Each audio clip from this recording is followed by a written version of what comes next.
I explained in the previous video that the individual channels of an ambisonic signal can be interpreted as having been recorded by virtual microphones with different directivities like omnidirectional and figure of 8. In this video, I would like to explain how we can reproduce a sound scene based on this representation.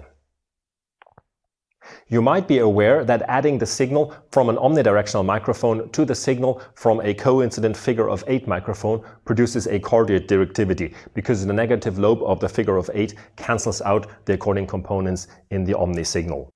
Now mind that we have omni and figure of 8 signals in the first few channels of our ambisonic signal. So if we say take the first channel of the ambisonic signal and add it to the second one, then we will obtain another single channel signal that can be interpreted as the output of a virtual cardioid microphone. And if we put slightly higher weight on the figure of 8 than on the omni, then we will obtain a hypercardioid directivity like the one you see depicted there. If we now repeat that same spiel and include also higher order channels, so it would literally be something like 0.3 of channel number 1 plus 0.5 of channel number 2 minus 0.6 of channel number 7 and so forth, then we can obtain the output of a virtual microphone with this directivity, for example. So it would be the output of a highly directional microphone. And this signal can be interpreted as comprising only those components of the original sound scene that were propagating in this direction. So how about we place a loudspeaker there and drive that loudspeaker with this signal? What will happen is that this loudspeaker will reproduce those particular components of the original sound scene with the correct propagation direction. And if we repeat that spiel for a sufficient number of directions all around the listener, then we reproduce the encoded scene as a whole. Pretty cool, right? This procedure obviously works best for spherical loudspeaker arrays or circular ones if elevation information is not of importance. In real life, decoding is a little bit more complicated than how I presented it here because the signals that the individual loudspeakers reproduce interact and interfere with each other, and controlling this interference is possible, but it is pretty complicated, so I cannot go into detail here. But fortunately, there are plugins available that do this for us. Here are photographs of real-world ambisonic loudspeaker arrays. You'll find high-resolution versions of these photographs in the accompanying PDF document.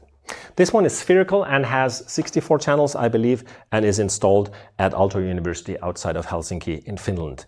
This one is hemispherical, has 25 channels, I believe, and is installed at the Institute for Electronic Music and Acoustics in Graz, Austria. The more a loudspeaker array departs from spherical or circular, the trickier is the decoding. I want to mention one tool, that is the Allrad decoder, which is available in this plugin, which is particularly flexible when it comes to irregular loudspeaker layouts.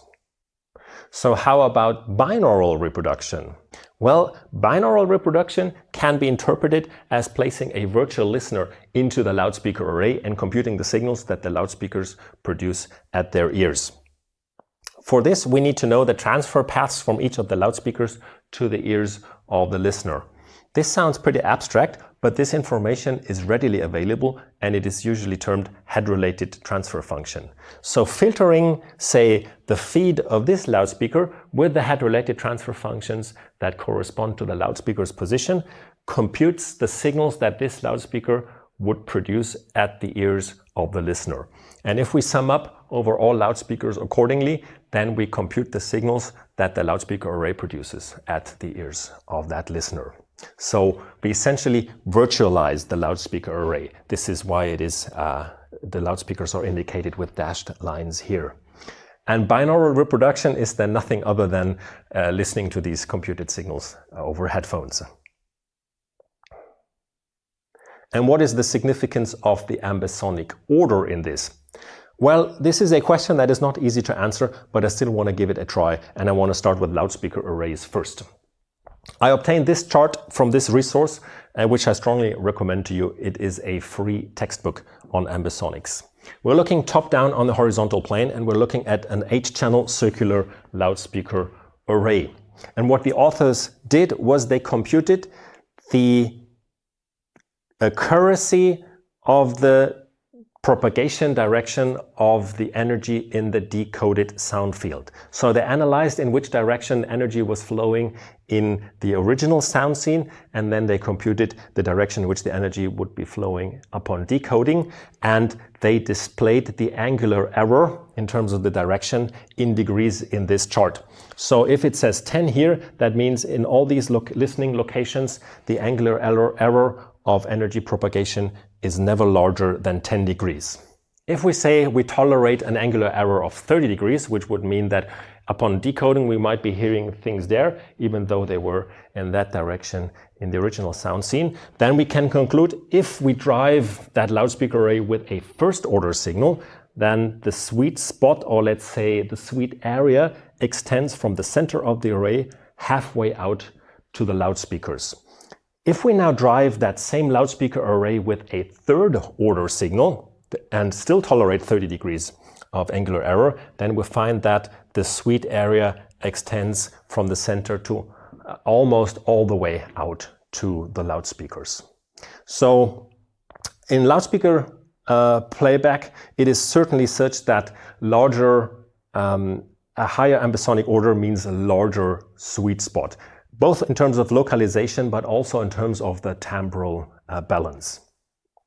The size of the sweet spot is not of significance in binaural decoding, because by using head-related transfer functions, it is guaranteed that the listener is positioned in the center of the virtual loudspeaker array. Here, timbral and other spatial aspects are more of significance, and I would like to illustrate these by means of a few audio examples. These will be binaural audio examples, so please make sure that you have your headphones ready. People usually describe their perception of binaural decodings of different orders as it is illustrated in these charts. A 0th order ambisonic signal does not comprise any spatial information. This is why you would typically hear everything inside your head. A, say, first order signal allows for localizing the sound sources, but their positions might not be ultimately clear. And a higher order signal of, say, 5th or 7th order will make the sound sources clearly localizable. These effects are strongest when head tracking is applied upon playback. We can't do this here. This is why we instead created a sound scene in which the sound sources are circulating around your head. Let's listen to the 0th order decoding first.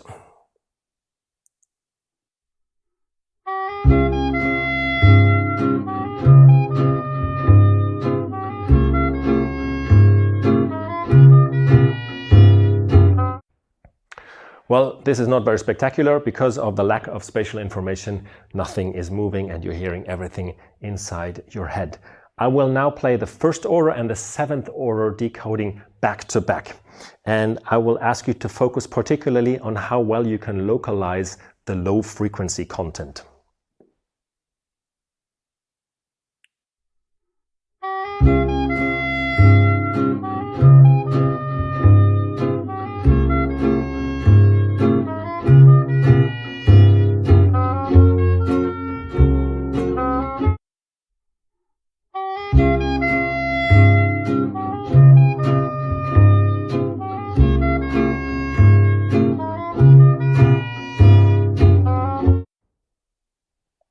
So I personally can localize the low frequency content much clearer in the 7th order decoding compared to the 1st order decoding. All right, time for a break again. See you in the next video.